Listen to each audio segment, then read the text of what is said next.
Cellist composer Gabriel Martins, welcome to Cultural Attache. Thanks for having me. Now, we're talking both about some recordings of Bach that you've released in the last year and a half, but also, most importantly, you're making your Carnegie Hall debut on December 13th with pianist Victor Santiago Asuncion. So tell me, how does one prepare, for their Carnegie Hall debut? Well, that's a very extensive process, as you can imagine. So, I mean, these are pieces that I've been working on for a very, very long time. I mean, many of them I started when I was a teenager, and now it's a matter of putting together a particular program, rehearsing the program a lot, and putting all the different logistical matters together and trying to make the best that we can out of this opportunity. But there's also the mental component of this. I mean, if you're a classical musician rather, I Carnegie Hall is still like, the holy grail, isn't it, for musicians? I suppose so. Yeah. I think that I try not to let that alter my artistic process too much. Of course, it's something that we take very seriously and treat with a lot of respect, but that's also something that at least I try to do for every performance. So it's yeah, it's a very important performance, but it's also just another chance to do our best with this music and share the best that we can. And that would be the same if you were playing, in a high school auditorium in Sacramento too, right? Absolutely, yes. Nothing against high schools or Sacramento, of course. Right. Pablo Casals is quoted as having said that the art of interpretation is not to play what is written. And then he went on and also said, don't play the notes, play the meaning of the notes. What role does interpretation play in your performances versus the role of fidelity to the notes as they're written on the page? Yeah, I think that's always a great question that we have to consider. And I think for me, they're actually very much combined with one another. You can't have one without the other. And so if you start from the text, you start from the notes and just try to present them in the best, most honest, most beautiful light as possible, then from there, an interpretation is something that comes naturally. And the more that you can spend time with a piece of music and get to know it, become more familiar with it in all of its different aspects, then I think the interpretation is something that naturally evolves and comes out of that. And obviously, the more you play it, the more you discover new things. It's from every musician I've ever spoken with, they always say that it's not a finite amount of discovery. The discovery continues until the day you die. Absolutely. Yes. Now, I like the bold way that you've sort of started your career in terms of how the public can consume your music by releasing, each of the six Bach cello suites as individual sort of EPs, as it were. Um, Yo-Yo Ma made his first recording of the Bach cello suites at the age of 27, not radically dissimilar than your own age. But by that point, he had already done nine other recordings. You've launched your career with the pinnacle, one could argue, of cello music for a classical musician. What was your thinking in making the Bach cello suites, your debut to the world as a recording artist?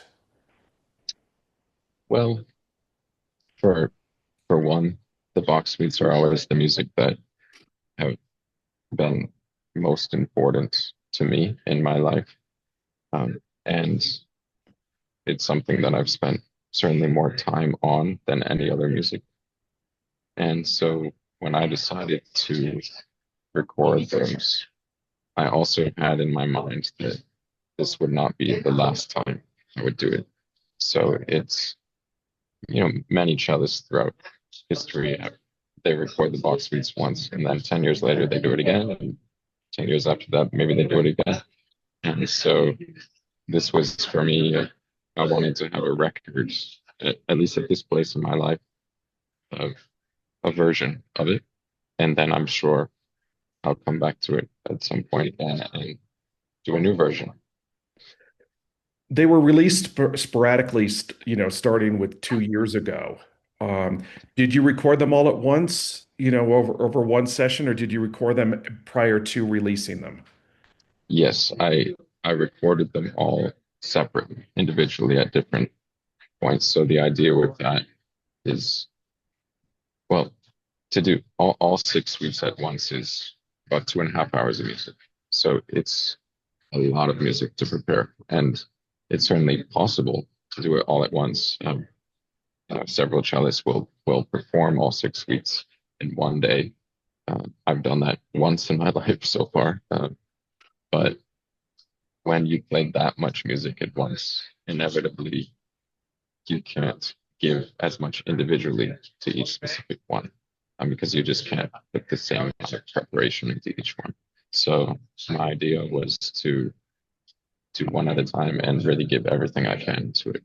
So they were um, separated by usually 3 or 4 months in between. And yeah, that was the idea behind doing it that way. And I assume you did them in order, one through six. Yes, yes. So by the time you released, number six, it had been a couple years since you recorded number one. How do you hear number one now differently than you probably heard it when you recorded it? Um, that's a good question. I think for artists, it's usually hard for us to listen to our own recordings, especially ones that were made a long time ago, because every day our feelings about the piece is growing and evolving. So for me, when I recorded that first suite about 2 years ago now, I was in particular um, headspace as an artist, and that's what produced that interpretation. And now it could be something totally different. But for better or for worse, that's when I recorded it, and that's part of the reason why I said, I'm sure this won't be the last time that I do it. Well, yeah, Yo-Yo Ma's recorded it 3 times, Right. Right. for instance. Um, but is there anything that stands out when you listen to that first cello suite? You go, wow, that's a really good idea. I forgot about that. Or that wasn't such a great idea. I'm glad I didn't do that in four, five, and six. To be honest, it's probably more of the latter. Um, but that's just how it is. Like, I think that, at least in my experience, the older I get and the more I spend time with music, the pickier my ear becomes. So you hear more and more flaws, more and more things that you want to correct. And so it's a lot. Of course, there are some things I listen to and I'm reminded of, oh, I used to do it that way, and maybe it's something that also a sort of innocence when you're younger, and there's a sort of um, more free way of playing something. So I learn from that as well. What what is your thinking now about the best way to break through to an audience? I mean, classical music audiences statistically have been dwindling. I'm not a believer that classical music is dying. I don't think it ever will. But there's att so much being thrown at people to get them to focus on one thing or another. What is your thought process of how to break on through to uh, you know levels of success that will allow you the freedom to do what it is you want to do, both as a performer and as a composer? My feeling is that classical music will never be something that has a huge audience. It's always going to be something that is appreciated by fewer people, but the people who appreciate it, for them, it means everything. So the reason that I don't think it will ever become hugely popular is because it's serious.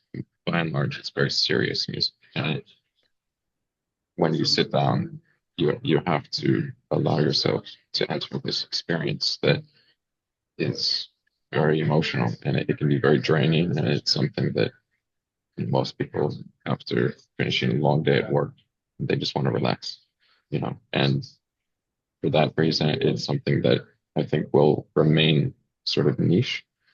That being said, as an artist, I think the most important thing you can do then is just give it all you can, and devote yourself to it, and do it in the way that you believe to the best of your ability, rather than trying to totally alter it or do some crazy thing in order to try to reach more people, because in my opinion that's changing the essence of the art itself. So that's just the way I see it. Well, but I know you have a robust Instagram account, you have a robust TikTok account. Um, how many classical music fans, does one reach through those outlets? Because one typically thinks that, if you're going to watch, somebody replicate Taylor Swift's dance moves in a music video, that's going to get 50,000 hits or something, and enlightening people about the process of perhaps playing any of the pieces of music that are in your repertoire, it strikes me as a bigger uphill climb.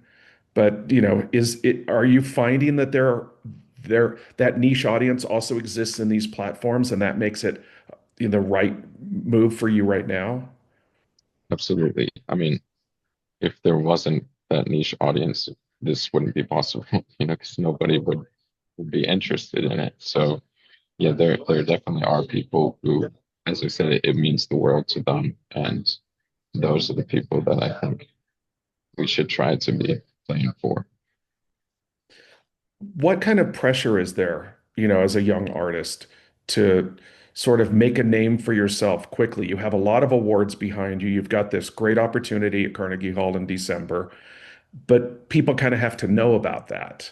What is the pressure for you, for externally or, internally to sort of go, I need to get these next steps done by this particular point? And I'm not trying to suggest that it's more of a challenge for you. I'm just trying to understand, what the challenges are for anyone in your shoes. Yeah, well, this is an increasingly impossible business, I think, and especially to make it as a performing artist, and like soloist or chamber musician, recitalist, or whatever it might be, something that is very, very hard to make happen, because of the decreasing size of the audiences, which you mentioned, and there are becoming fewer and fewer opportunities for artists, and at the same time, they're becoming more and more great musicians because the training is going up, uh, the exposure to education is going up. So this is just making it more and more difficult to try to break through. So um, these types of opportunities, like this dating Carnegie, are things that can easily come with a lot of pressure.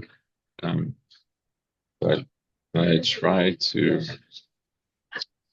live my life always in service of the art. So I, I sort of decided when I was very young, if you're given two options, one to be famous artist or the other to be a great artist that you would respect and admire, it's a no-brainer. I would choose the second. And so whenever I feel those sort of pressures or doubts or whatever it might be, I always just try to lean into that, and just go do more of the work.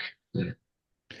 You mentioned that one of the challenges with classical music is that at the end of the day, people want to relax, and that this is serious music, and it can offer, a lot of emotionality, sometimes, very draining emotionality. How important is it for you to have fun playing serious music to an audience that wants serious music? Um, that's a tough question. I don't know. I mean, To be honest, I wouldn't describe that experience really as fun, or at least it wouldn't be the first word that came to mind. It's fulfilling for sure. It's deeply, deeply fulfilling.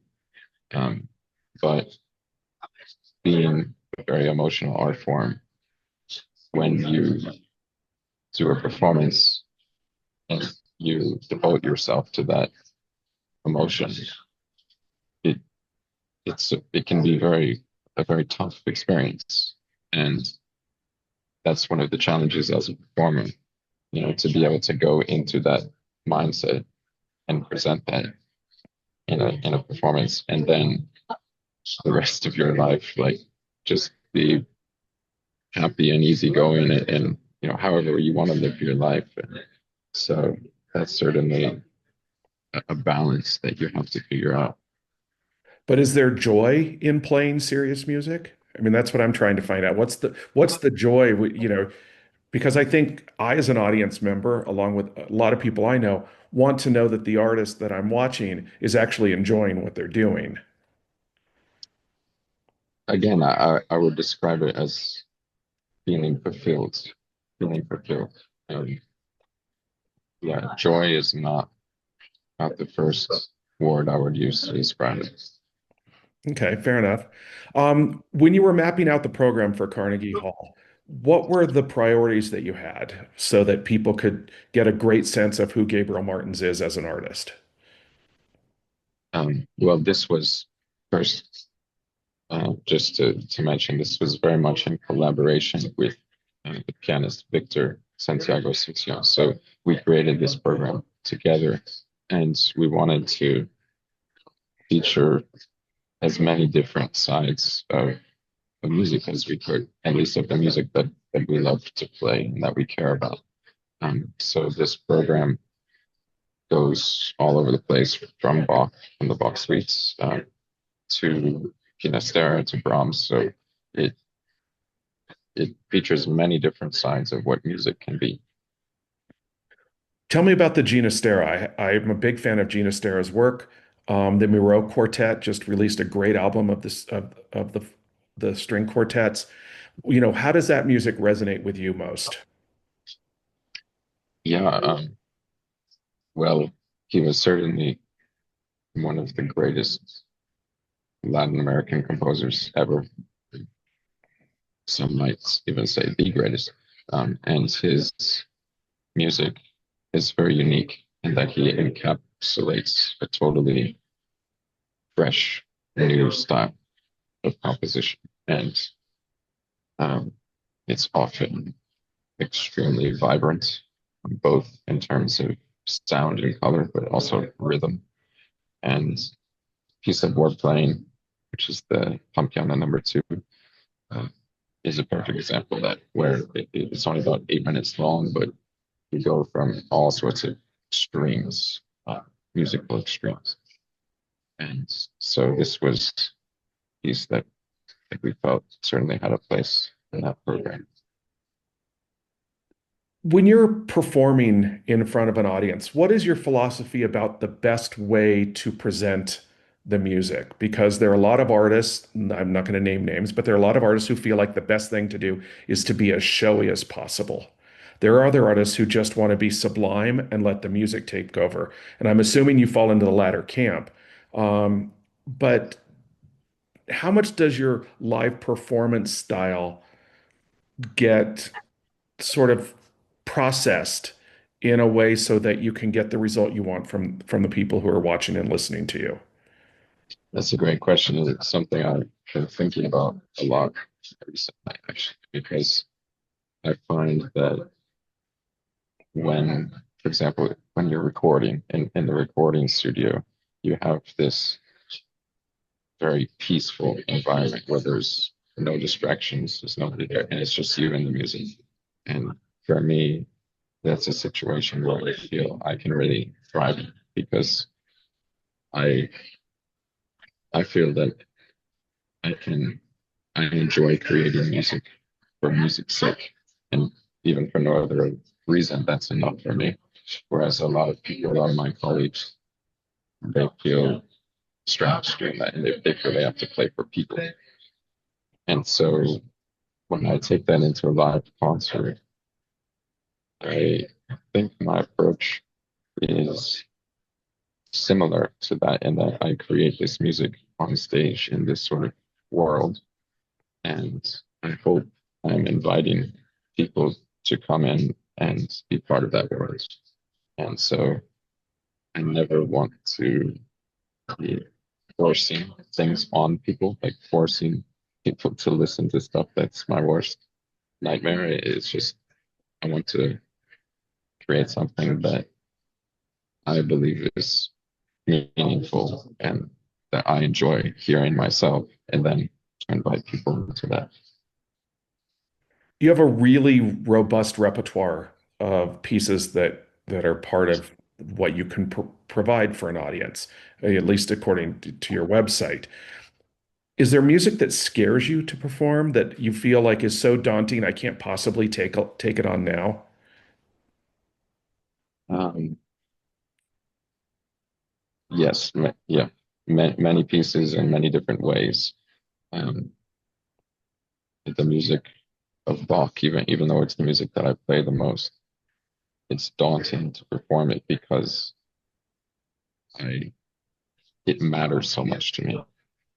I I think of that music as a pinnacle of artistry, and as a performer taking that on stage, I don't want to make it sound bad, but sometimes I feel like I, it's my only job is to not mess it up.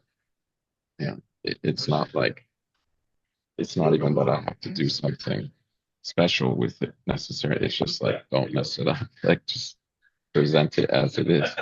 And so that's sort of geared around it.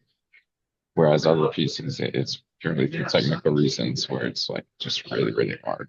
And that's a whole nother thing. So yeah, every piece has its own challenges. And the point of the preparation process is to minimize that fear as much as possible and become comfortable with it so that you can present it naturally.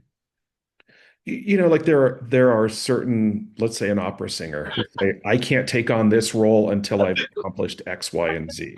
That, maybe that's a maturation of the voice. Maybe it's just, I'm going to stay as far away from Wagner as I possibly can until I'm ready to do it. Is there music you feel that way about?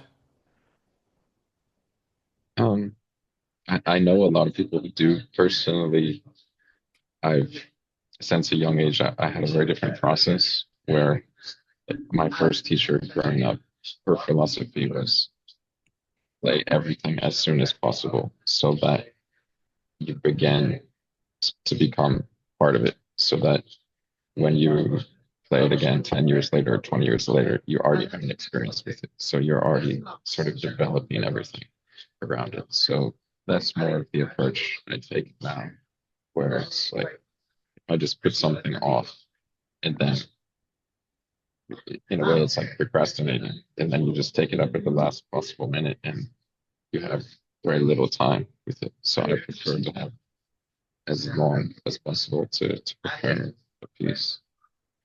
But that means you have to have a lot of music, in Yes, your repertoire, as I've already yes. mentioned that you do. Um, that seems like a lot. That's a heavy burden, it strikes me. I'm a lapsed piano performance major. I couldn't imagine having 10 piano concerti, sort of Mhm. in my wheelhouse enough that it would only take a little bit of rehearsal to get back up to speed for them. Yeah, I mean, as cellists, we are fortunate that our repertoire is not huge, not as large as a pianist or a violinist. No, so we have few enough standard works that I think any any concert cellist can feel somewhat comfortable having those main works in their repertoire. And of course, from there, the process is endless in terms of how much you can perfect each one of those pieces and how much you can improve it. But to have it at a baseline is something, especially if you develop them at a young age, you know, you can have those somewhat in your hands. Now, because you grew up in Bloomington, I do have to ask you a question about a movie. Uh, Okay. because I think it used classical music very well. Because it was a movie about bicycle racing called Breaking Away. And I'm wondering, as somebody who grew up there, what the significance in your community was of that movie, and if you saw it, and what your thoughts are on the way classical music was used in it. Yes, in fact, I've seen that movie probably about 10 times. It was a family favorite. Um, and yeah, I agree. Classical music was used really well in that. I remember Mendelssohn Italian Symphony in that, and I think Harbor of Seville maybe as well. And yeah, it was beautiful. Beautiful. Still, whenever my parents are sort of classical music enthusiasts, and whenever my dad hears that Mendelssohn Italian Symphony, he brings up that movie on the scene. Yeah, it forever spoiled me because I really like Mendelssohn's music, and the Scottish Symphony is great, but you put the Italian Symphony on and you've just lost me for 40 minutes. It's all because of that movie. Yeah, right. One last thing I want to ask you about, Gabriel. This Carnegie Hall recital is made possible of the American Recital Debut Award, which you received, that was created in honor of the cellist Lynn Harrell or Harrell. I don't know how he said his name, but he is quoted as having said, "There's a need to feel a great deal of confidence, but you have to be very sensitive to the inward, frightened, timid side of human nature." Do you agree with him? And what do you believe is the balance you have within you of both confidence and timidity? Oh, that's actually a great quote that I've never heard before. Yeah, that's really wonderful. I absolutely agree with it 100%. Um, I think that we have to remember as performers that the music we're playing should evoke the full human experience, human emotional experience, and that ranges from total confidence to um, shyness, self-doubt, sadness, depression, all this complete array of human emotions. And so I think that a very authentic performance should show that full spectrum. And so sometimes we think of great performers or great um, showmen as just seeming like totally fearless on stage. And I mean, that is one kind of performance that can be effective for sure, but it's something totally different to embody the human experience and to show the full side of emotion because people are not fearless usually. Most people are not fearless. So if you want to create something that is relatable, it takes a totally different approach.